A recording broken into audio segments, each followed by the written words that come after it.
안녕하세요. 혹시나 주변에서 알아볼까봐 상세하게 쓰지 못해 오해가 생길 여지가 있어도 양해 부탁드립니다. 시댁에서 반대하는 결혼을 했습니다. 저희 부모님이 남편에게 하지 말아야 할 말씀을 하셨거든요. 결혼을 기점으로 친정과 연을 끊었습니다.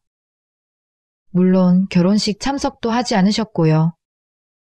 친정 없이 고아처럼 전 재산 2천 들고 시집 왔습니다. 돌이켜보면 저의 20대는 늘 불행했습니다. 월급 받으면 부모님이 모두 가져가셨어요. 경제활동을 하는 사람이 저뿐이었습니다. 저의 결혼 발표에 9살 많은 언니는 추월은 용납할 수 없다. 2년 더 벌어놓고 시집가라고 했습니다. 오빠는 도박에 폭력 전과까지 있어 수시로 집에 손 벌리고 부모님은 키워준 은혜를 생각하라고 하셨습니다. 결혼 자금 이야기하니 웃으시며 한 푼도 없다고 하셨습니다. 이런 상황에서 친언니는 제 신용카드로 3천만 원의 빚을 만들어 놓았습니다. 사용 내역 대부분이 백화점, 수상스키 등등. 사과 한마디 없습니다.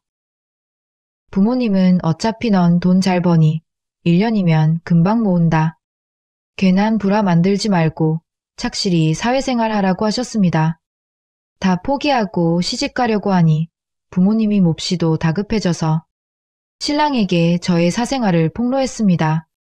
문란한 성생활로 낙태한 적 있다고 물론 거짓입니다. 어떻게 부모라는 사람이 이럴 수 있죠?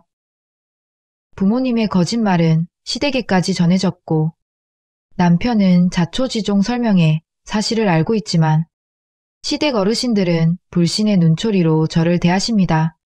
100번 이해합니다. 저라도 저 같은 배경을 가진 여자. 좋게 생각되지 않으니까요. 이해가 안 되는 것은 아주버니네 가족이었어요. 신랑보다 2살 많은 형인데 첫 인사 자리에서 저에게 부모님 돌아가시면 당신이 남편의 보호자이니 본인을 부모처럼 대해달래요. 손이 동서는 이야기 도중에 당시 본인 아들이 칭얼대니 누나한테 과자 사달라고 해 하며 아이를 저에게 떠밀었습니다. 얼떨결에 아들 손잡고 편의점에 다녀오니 뭐야 이렇게 싼 거 샀어. 평소에 너 먹고 싶다고 한 비싼 과자 사야지. 누나가 이거 고르래 말해서 너무 당황했어요. 어떻게 해야 할지 몰라서 아이 손잡고 편의점에 다시 갔습니다. 아이가 원하는 과자를 한 보따리 사다 주니 그때야 흡족하게 웃고 전 태어나서 처음 보는 사람의 유형이었어요. 첫 만남 자리에서 손이 동서는 결혼해도 유산 분배는 똑같이 못하는 거 알죠? 시댁 재산이 어느 정도 있다는 건 알고 있었습니다. 자기 남편은 툭하면 시댁 가서 일 도와주는데 도련님은 멀리서 살아서 잘 못 오니까 재산 똑같이 분배하는 건 불공평하대요. 그리고 결혼하면 애는 몇 명이나 낳을 거냐며? 애들 이름 지을 때 고생하겠다. 우리가 이미 좋은 이름 다 가지고 와서 쓸만한 이름 고르기 힘들겠어요. 이런 말을 하면서 웃는데 표정 관리도 안 되고 그래도 저희 신혼집이 시댁과 꽤 떨어진 지역이라 가족 행사를 제외하고 자주 부딪히진 않겠다고 생각했고 신랑이 정말 좋아서 결혼진 행했어요. 저의 배경을 알게 된 형님네 가족의 반대는 어마어마했어요. 자기 동생이 뭐가 부족해서 이런 결혼하냐고. 회방을 놓는 방법도 다양해 저에겐 상처로 남아있습니다. 이 부분은 생략하겠습니다. 기억을 떠올리면 괴로우니까요. 결혼하고 나서 시댁 분위기에 빨리 적응하고 싶다는 마음이 커서 사람 무시해도 인사도 꼬박꼬박하고 대화할 때 필사적으로 껴보려고 했는데 참 끈질기게 절 무시하고 대놓고 싫어하셨어요. 사람이 사람을 싫어하는 건 어쩔 수 없죠. 취향의 문제니깐. 그런데 면전에서 없는 사람 취급하니 아주 괴로웠습니다.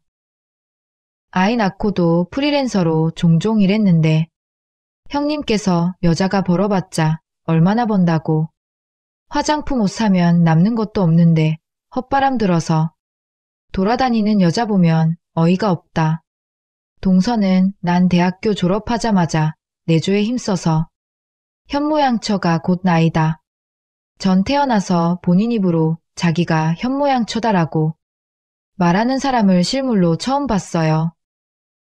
여담으로 당시 아주버니가 중소기업 부장급이었는데 자기보다 나이 많은 현장 직원을 집에 초대해서 술 먹이면서 호통치고 반말로 이야기하는데 이게 권력이구나 싶고 자기 남편 너무 멋있어서 2번 반했다고 이야기하는데 그때야 인간 유형이 좀 확립됐어요.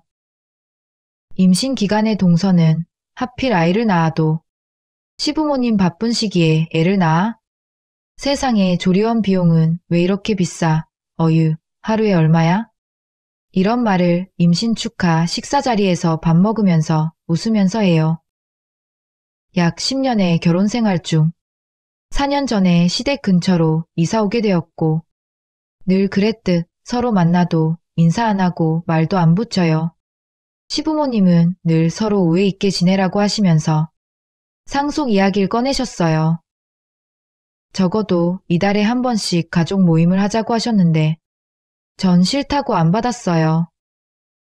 시아버님이 따로 밥을 차리라는 것도 아니고 식당에서 밥만 먹는 거네도 싫다고 한다고 대노하셨고 저 때문에 상속 이야기는 물 건너갔어요.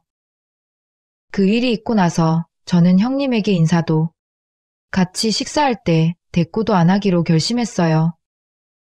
그런데 형님이 최근 갑자기 태도를 바꾸어서 저희 아이들 만나면 엄청 반겨주고 이름 불러주고 우리는 가족 사랑해야 하면서 화기애애하게 분위기 만들어요. 저는 계속 인사도 하지 않고 말대꾸도 안 하는데 계속 말 붙이고요. 형님이 목소리도 크고 농담도 잘하고 소위 말주변 좋은 분위기 메이커이거든요. 전 내성적인 성격인데다 그동안의 불신도 있어 계속 무시하고 대꾸 안 합니다. 이렇게 되니 늘 형제가 우애 있게 지내야 한다는 시부모님은 이제 저를 원망하세요. 임신 중이라 형님네 부부 만나기 하루 전부터 배가 아프고 만나고 나면 일주일 정도 몸이 아파 앓아누워요. 시댁 근처로 이사하고 나서 우울증, 공황장애 진단받았고 현재 임신으로 약 끊고 있어요. 물론 의학적으로 형님네 부부 때문에 병에 걸렸다. 입증은 불가능하지만 제 스트레스의 큰 원인 중 하나는 형님네 부부에게 있어요.